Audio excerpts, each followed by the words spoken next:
Good evening. I am Anil Agarwal, former Chief Manager, Punjab National Bank. So, as I read comment of most people about SBI Junior Associate exam today, I feel some of you are feeling very frustrated and some of you are feeling very much worried.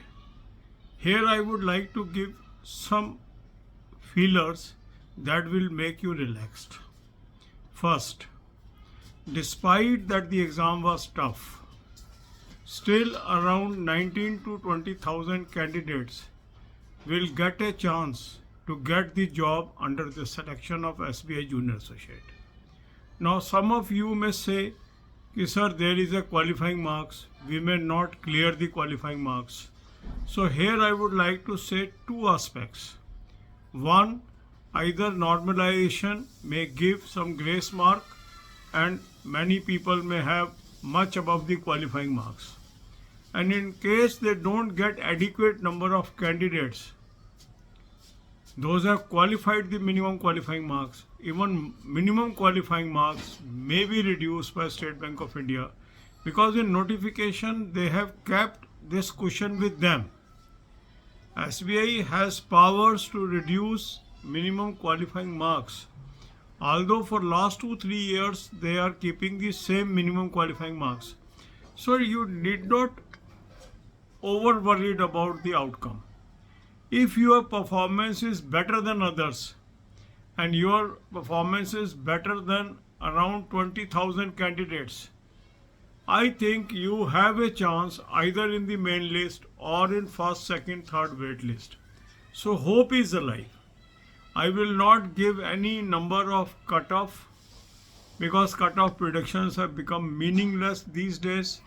Whatever predictions you make, it may not come to be true, because what will be level of normalization, what is the attempt of people, I am not aware, but I am very clear that SBI will take or give the opportunity to 40,000 candidates in merit list and maybe 5,000 another or 6,000 or 7,000 another candidates may get chance in first, second, third waitlist depending upon non-joining and resignations.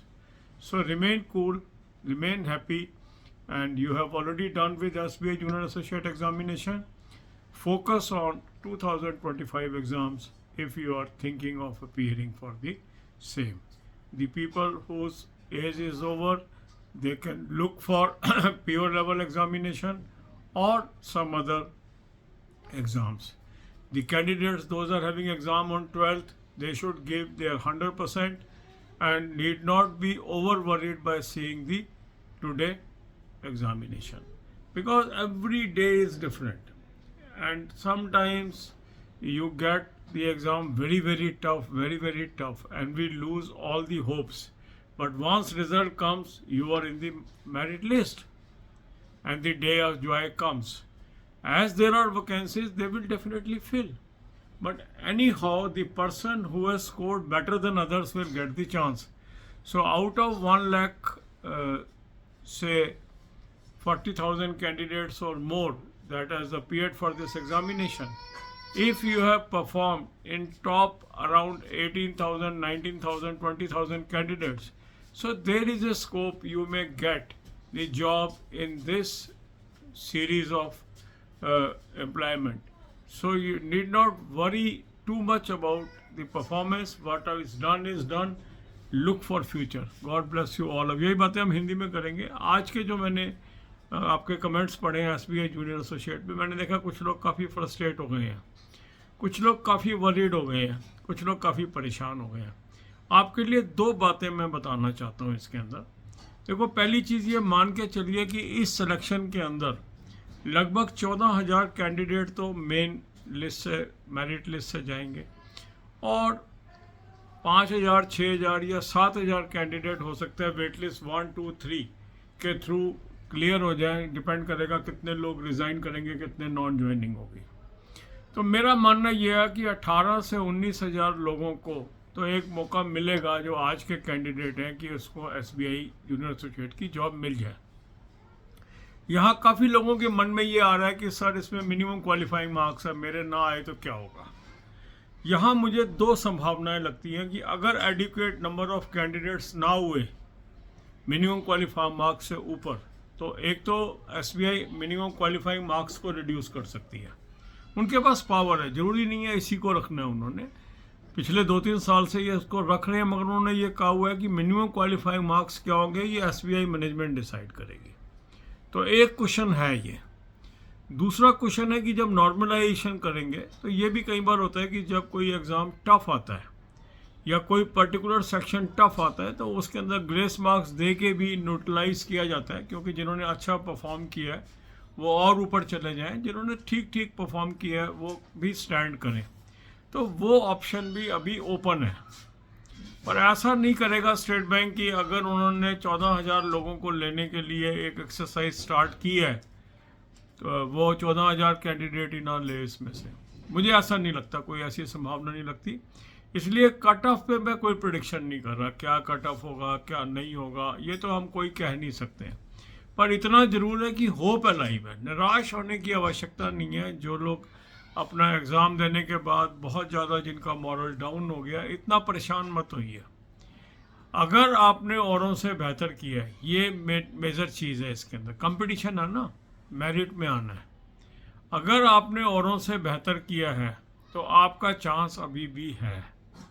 और अगर आपकी performance औरों से कम है, चाहे paper फिर आसान होता है या मुश्किल होता है, उससे तो आप जो आपसे आगे है वो आगे रहते, जो आपसे पीछे है वो पीछे रहते। तो इसलिए ये बहुत महत्वपूर्ण है कि सेम लेवल ऑफ कंपटीशन पे आप आगे हैं या पीछे हैं। अब कई लोग कहेंगे कि सर पता नहीं नॉर्मलाइजेशन कैसी होगी, हमारे साथ लक काम करेगा कि नहीं। ये तो देखो, नॉर्मलाइजेशन तो एक लक का मैटर बन ही चुका है, इसमें तो मैं कुछ कहना नहीं चाहूँगा। पर हम ये क्यों मान के चले कि लक हमारा साथ नहीं देगा? ठीक है, तो हमें ये मान के चलना चाहिए लक हमारा साथ देगा। हमने अपना काम किया है, हमने अपनी मेहनत की है, हमें निराशा नहीं रखनी चाहिए, हमें आशावान रहना चाहिए। और आज का एग्ज़ाम आपका ख़त्म हो गया, जिन लोगों का एग्ज़ाम ख़त्म हो गया उनको आगे के एग्ज़ाम्स की तैयारी पे जुट जाना चाहिए। जिनकी क्लरिकल में एज ख़त्म हो गई है, आने वाले पीओ एग्ज़ाम्स की तैयारी पे जुट जाइए। और किसी और एग्ज़ाम की तैयारी करना चाहते हैं उसमें जुट जाइए। जिनका 12 तारीख को एग्ज़ाम है वो भी बहुत ज़्यादा परेशान ना हो।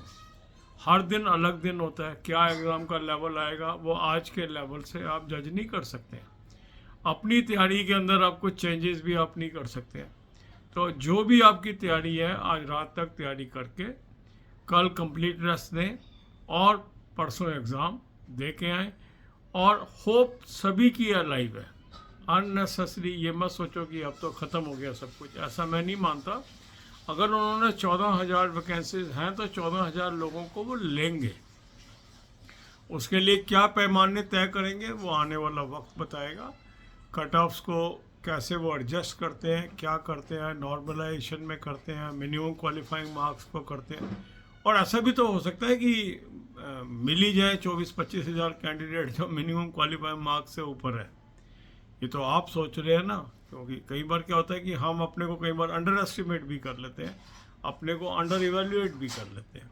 ठीक है, होप अलाइव है, होप अलाइव रखिए। God bless you all.